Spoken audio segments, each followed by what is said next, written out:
শরীরের দিকে লক্ষ্য করো ছেলেরা। যদি তোমার শরীর ঠিক না থাকে, স্বাস্থ্য ঠিক না থাকে, তুমি আল্লাহর নামও নিতে পারবে না। এই জন্য আল্লাহ রাসূল বলছেন, শক্তিশালী মোমেন দুর্বল মোমেনের থেকে আল্লাহর কাছে প্রিয়। কেন বলো তো? তোমার যদি যৌবনেই তুমি যে আমি না বুড়ো হয়ে গেছি, তুমি যে যৌবনে হু হু করতে থাকো, তোর বাবু মাথা টনটন করছে, তোর পাঁচড়ি হাই তুলছে, তার বয়স 30 বছর কি 25 বছর, শুয়ে পড়তেছে।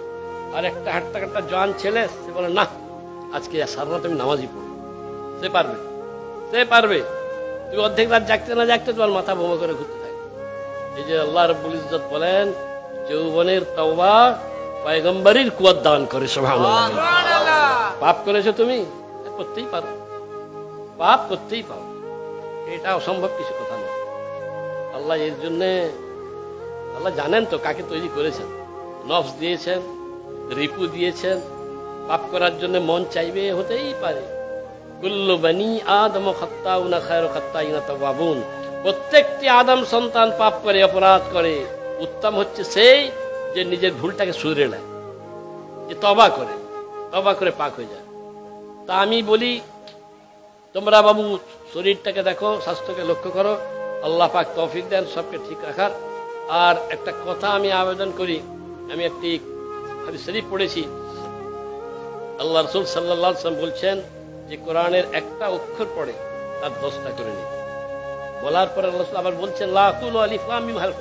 আমি এটা বলছি না যে আলিফ লাম মিম একটা হরফ, বরঞ্চ আমি এটাই বলছি আলিফ একটা হরফ, লাম একটা হরফ, মিম একটা হরফ, মানে 3-4 জন্য 30টা নেকি তোমাদের পাওয়া হবে। অতএব আপনি কোরআন কারীমকে আঁকড়ে ধরুন। আমার একটা উস্তাদ ছিলেন, তার নাম ছিল শেখ আইনুল বারী, আহলে হাদিস। তিনি তাফসীর বাইজাবি না তাফসীর বাইজাবি নাম পড়াতে পড়াতে একটা কথা বলেছিলেন যে পুরুষ বা যে মেয়ে মানুষ প্রত্যেক দিন কোরআন পড়ে, সে কখনো মানে বুড়ো হয়ে মরবে না। অনেক ছেলে বসে আছে, আমি বললাম হুজুর একটা কথা বলবো, এটা কি কখনো বাস্তব হতে পারে? মানুষ আবার বুড়ো হবে নি? বলে না, তুমি আমার কথার মানে বুঝতে পারলে। বুড়ো তো নিশ্চয়ই হবে, চুলো পাকবে, মাথার চুলো পাকবে, সবই হবে।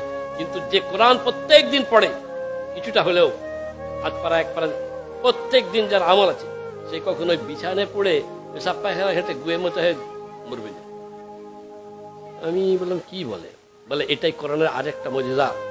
ডেইলি কোরআন পড়নেওয়ালা কখনো সে লাজে গোবর হয়ে মরবে না। কষ্ট পাবে, রোগ হবে, যন্ত্রণা হবে, কিন্তু সে নাফাক অবস্থায় যাবে।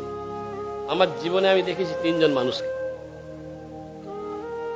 একজন হচ্ছেন আমার শ্বশুর, আপনারা হয়তো কেউ চিনতেও পারেন, প্যাটনার পিসা আহমদুল্লাহ সাহেব। তিনি ডেইলি কোরআন পড়তেন, আমি জানি, যত জলসা করে আসেন যাই করে আসেন, হঠাৎ অ্যাক্সিডেন্ট হলো, মরলে চলে গেল। আর এক প্যাটডাঙ্গার আসগর খালু বলে বলতাম, সে গরু গাড়ি চালাতো, কিন্তু সে ডেইলি কোরআন পড়বেই, সকালবেলা যত কাজ থাকে, আর আসর সময় যখনই থাকবে তো কোরআন পড়বে। সেও রমজান মাসে মারা গেল। আর আমার চাচা, তিনি কারো কথা শুনতেন নি, কেউ বকাবেনি, আগে একবার কোরআন পড়তেন তারপর উঠতেন। তিনি হঠাৎ ওই 14ই রমজান আল্লাহ বলে বা সাবাতে মতো মরে গেল। এটা আমার দেখা, এরকম কত আছে। তো বাবাজি, এই কোরআন, যে কোরআন পাককে আল্লাহ পাক কি করেছেন, কোথাও না, বাল হুয়া কুরআনুম মাজিদুন ফি লাওহিল মাহফুজ। যে কোরআনকে আল্লাহ পাক লাওহে মাহফুজে সংরক্ষিত রেখেছেন, একসঙ্গে কোরআনকে লাইলাতুল কদরের রাত্রিতে দুনিয়ার আসমানে নামিয়ে আলো, ওখান থেকে অবস্থা বুঝে, ব্যবস্থা বুঝে, ঠিক টাইম অনুযায়ী একটু একটু করে জনাবে মুহাম্মদুর রাসূলুল্লাহ বলুন সাল্লাল্লাহু আলাইহি ওয়াসাল্লাম, জোরে বলুন সাল্লাল্লাহু আলাইহি ওয়াসাল্লাম। এই এমন একটি কথা যার কোনো নেকির কামাই নেই।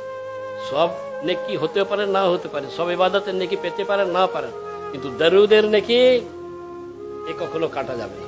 মন দিয়ে পড়ো আর নাই পড়ো। এই জন্য রাসূল পাক সাল্লাল্লাহু আলাইহি ওয়াসাল্লাম বলেছেন, সে আমার অত নিকটে যে আমার উপর সবচেয়ে বেশি দরুদ পড়ে। কখনো না, যখনই নাম শুনবেন সাল্লাল্লাহু আলাইহি ওয়াসাল্লাম বলবেন, আহমদ শুনেন আর মুহাম্মাদি শুনেন, যখন রাসূলুল্লাহ শুনবেন তখন নাম বলবেন। তো বাবাজি, যাই হোক, ছাড়েন। কথা হচ্ছে যে আমি বলতেছি, আপনারা কি করবেন, এই মাদ্রাসাটার দিকে লক্ষ্য রাখবেন। একটা এত ভালো সুন্দর ব্যবস্থা হয়েছে আপনাদের এখানে, অতএব এখানে চেষ্টা করবেন যেন এই মাদ্রাসাটা না উঠে যায়। অভাবে পড়ে অনেক মাদ্রাসা বন্ধ হয়ে যায়।